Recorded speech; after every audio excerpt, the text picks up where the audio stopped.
ને મોસાળાની સામગ્રીમાં માળા તિલક ને તાળજી નરસૈયો મનમાં નિર્ભય છે જે પુરુષે ગોપાળજી.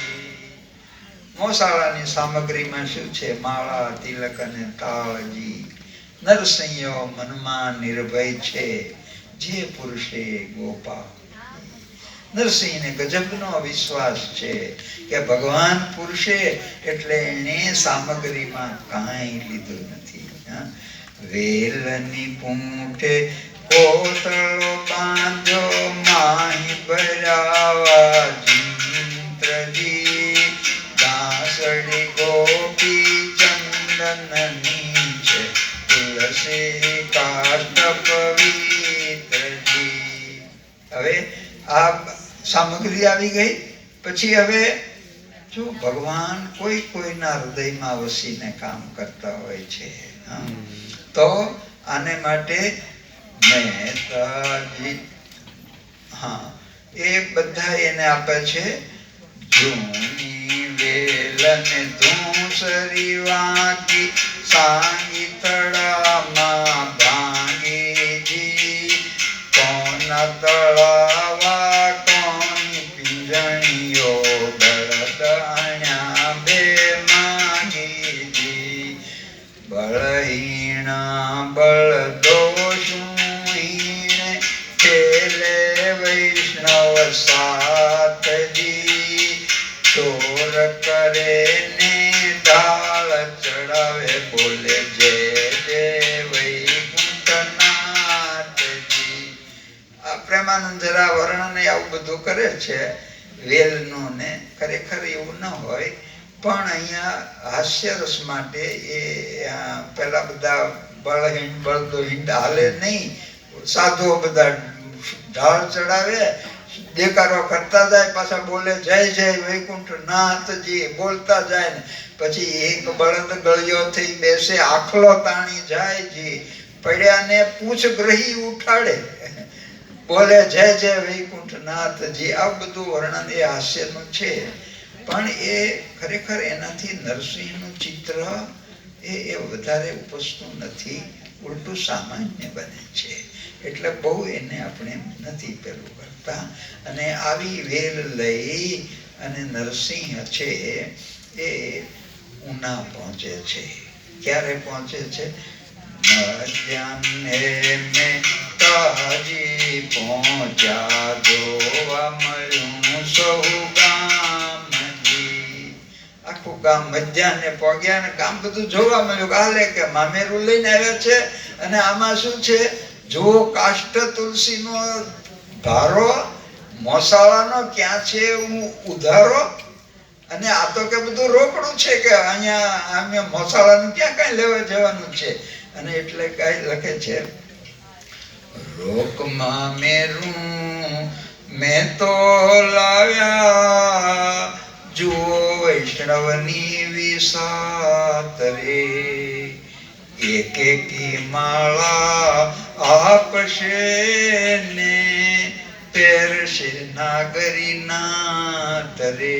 આ તો કે મામેરું રોકડું લાવ્યા છે કે ઉધારો ક્યાં છે કે અને એક એકી બધાને તુલસીની માળા આપશે ને આખી નાગરી નાથ કે પહેરશે. આમ આ બધા વ્યંગમાં બોલતા હોય છે. આ બધી વાત ફેલાતી શ્રીરંગ મહેતા સુધી ગઈ અને આ બધું ખબર પડી પેલા એકદમ શ્રીરંગ મહેતા ને વગેરે આવે છે.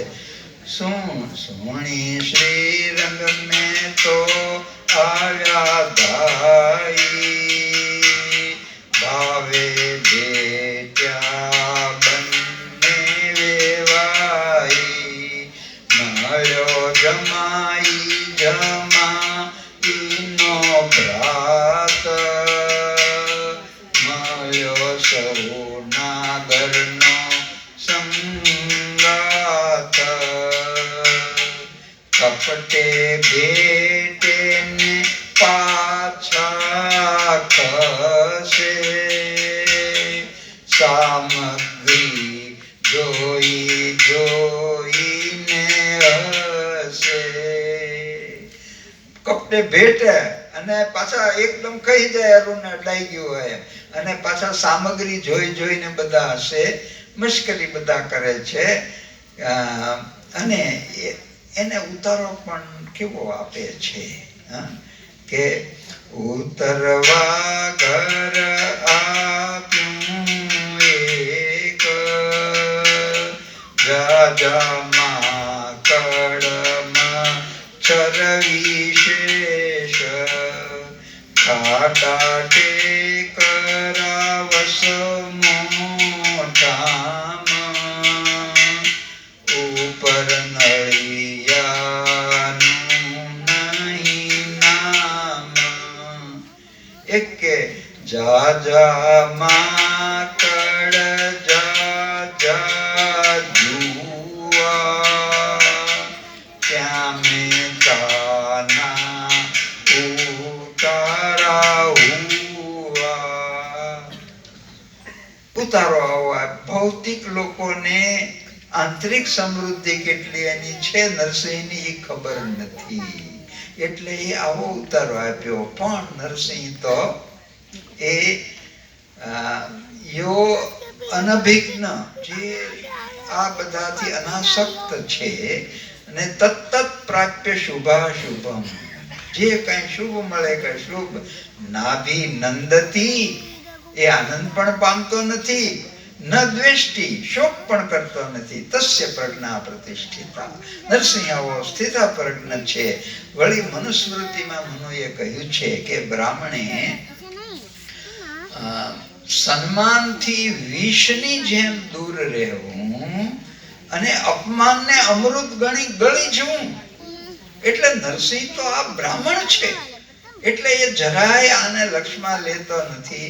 એને તો જ્યાં મારો ભગવાનનો વાસ છે એ મારે મન ઉત્તમમાં ઉત્તમ નિવાસ છે.